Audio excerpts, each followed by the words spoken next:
Misteri Sejarah, Situs Goa Harimau Part 3. Goa Harimau bukan hanya kumpulan batu dan tulang belulang. Ia adalah arsip hidup, jejak langkah manusia Nusantara sebelum ada naskah sejarah, sebelum muncul kerajaan, agama, bahkan bahasa yang kita kenal hari ini. Tapi alih-alih dijadikan warisan kebanggaan, situs ini justru terabaikan, nyaris dilupakan dalam narasi resmi sejarah Indonesia. Padahal, penemuan di Goa Harimau telah membuka mata para ilmuwan dunia. Lebih dari 80 kerangka ditemukan dalam berbagai posisi pemakaman.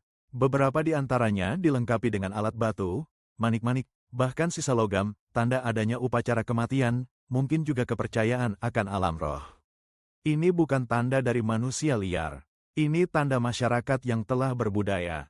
Yang lebih mencengangkan lagi, analisis stratigrafi tanah menunjukkan bahwa goa ini dihuni terus-menerus selama ribuan tahun.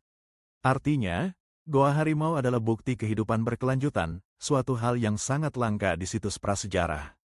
Kita berbicara tentang manusia yang hidup di sana sejak zaman es terakhir, jauh sebelum kebudayaan Hindu-Buddha masuk ke Nusantara.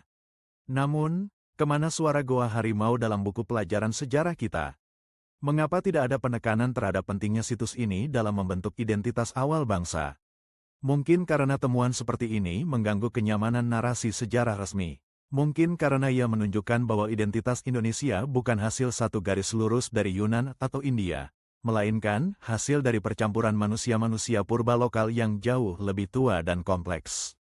Tak sedikit arkeolog yang menyayangkan minimnya perhatian dari pemerintah. Padahal situs ini bisa menjadi pusat penelitian global, tempat belajar terbuka tentang evolusi manusia dan migrasi purba di Asia Tenggara. Bahkan bisa menjadi destinasi edukatif dan spiritual, bukan hanya situs misterius yang ditutupi kabut cerita rakyat. Namun hingga kini, Goa Harimau tetap sepi. Tak banyak papan penunjuk jalan. Tak ada pusat informasi modern. Yang tersisa hanyalah goa yang sunyi, dan tulang-tulang leluhur kita yang terus menunggu untuk dipahami. Dan mungkin, mereka tidak hanya menunggu. Mereka menuntut untuk didengar kembali, agar kita tidak melupakan siapa kita sebenarnya. Bukan hanya anak bangsa dari kerajaan-kerajaan besar, tapi juga pewaris dari manusia-manusia purba yang membentuk fondasi peradaban jauh sebelum sejarah tertulis. Goa Harimau bukan hanya situs arkeologi, ia adalah pengingat bahwa sejarah bukan milik mereka yang menang, tapi milik mereka yang jejaknya tak sempat ditulis, namun tetap abadi di dalam bumi.